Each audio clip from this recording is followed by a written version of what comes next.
ইংরাজি সাহিত্যের ইতিহাসে একটি গুরুত্বপূর্ণ অংশ হলো নাটক অর্থাৎ প্লে অর্থাৎ ড্রামা। কিন্তু নাটক কিভাবে উৎপত্তি হলো সেই বিষয়ে আজকে দু এক কথা জানবো। তবে আলোচনা শুরুর আগে যারা প্রথমবার এই রুল অ্যান্ড স্টোরি চ্যানেলে এসছো তাদের সকলকে স্বাগত জানাই আমাদের রুল অ্যান্ড স্টোরি চ্যানেলে। রুল অ্যান্ড স্টোরি চ্যানেলে আমরা বিভিন্ন শিক্ষার বিষয়কে আলোচনা করি। এই আলোচনার বিষয়ে তোমাদের সকলকে স্বাগত জানাই অন্তর থেকে। চলো আলোচনা শুরু করা যাক। নাটক বা ড্রামা বা প্লে মূলত শুরু হয়েছিল চার্চের গর্ভগৃহ থেকে। চার্চে মানুষজন আসতেন ধর্মের কথা শুনতে, কিন্তু একটা সময়ে মানুষজন চার্চের ধর্ম কথা শুনতে রোজ আসতে পারতো না, বড়ই একঘেয়ে লাগতো বিষয়টা। তাই চার্চ মনে করলেন যদি বিষয়টাকে মনোরঞ্জনের সাথে ধর্ম কথাকে তুলে ধরা হয় তাহলে মানুষ নিশ্চিতভাবে চার্চে আসবেন এবং গির্জাতে আসবেন ধর্ম কথা শুনতে। ধর্মকথার সাথে সাথেই যখন ধর্মের গান প্রচলিত হলো তখন প্রচুর মানুষ চার্চে আসতে শুরু করলেন এবং চার্চের ধর্মকথা এবং ধর্ম প্রচার দারুণভাবে চলতে লাগলো। এই ধর্মকথার পাশাপাশি চার্চের কিছু সৃজনশীল মানুষ বললেন এই গানের মধ্যে যদি দু এক কথা ধর্মের কথা ঢোকানো যায় তাহলে বড়ই ভালো হয়। যেমন ভাবা তেমনি কাজ, সত্যিই তাই হলো এবং কিছুদিনের মধ্যে চার্চে আরো বেশি সংখ্যক মানুষ আসতে লাগলো।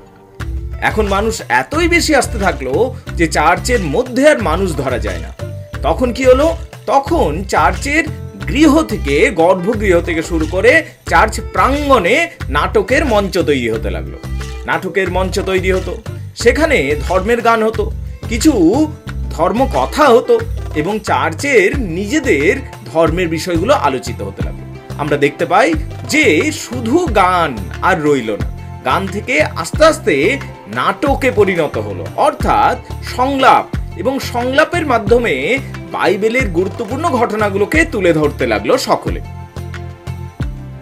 এই নাটকগুলি এতই বিখ্যাত হয়ে উঠলো যে সমস্ত মানুষ এই নাটকগুলো দেখবার জন্য এবং ধর্মকথা শুনবার জন্য চার্চে আসতে শুরু করলো।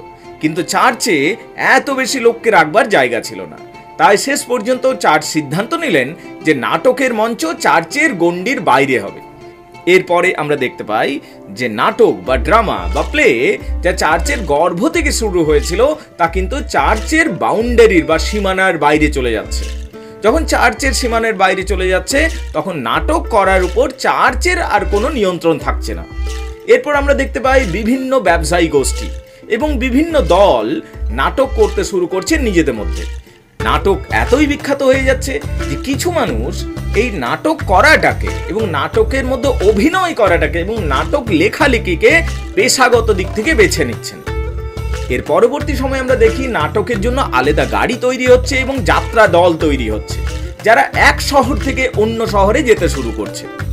বাইবেলের কোনো বিখ্যাত ঘটনাকে তো তুলে ধরা হতেই লাগলো, তার সাথে সাথে কোনো বিখ্যাত সাধু বা কোনো বিখ্যাত ব্যক্তিকে কেন্দ্র করেও নাটক গড়ে উঠতে লাগলো। শেষ পর্যন্ত আমরা দেখতে পাই ইন্টারলিউড বা ধর্মনিরপেক্ষ নাটক সামনে চলে এলো। এইভাবে মোরালিটি প্লে, মিরাকেল প্লে এবং ইন্টারলিউডের মাধ্যমে নাটক এক পূর্ণাঙ্গতা লাভ করছে। শেষ পর্যন্ত রেনেসাঁ এবং এলিজাবেথান যুগে উইলিয়াম শেক্সপিয়ার এবং মার্লোদের হাত ধরে নাটক তার সুবর্ণ যুগে এসে পৌঁছে যাচ্ছে। আশা করি এই তথ্যমূলক ভিডিওটি আপনাদের সকলেরই ভালো লেগেছে। ভিডিও যদি ভালো লেগেছে অবশ্যই শেয়ার করুন এবং চ্যানেলকে সাবস্ক্রাইব করুন। ভিডিও দেখার জন্য অনেক ধন্যবাদ সকলকে।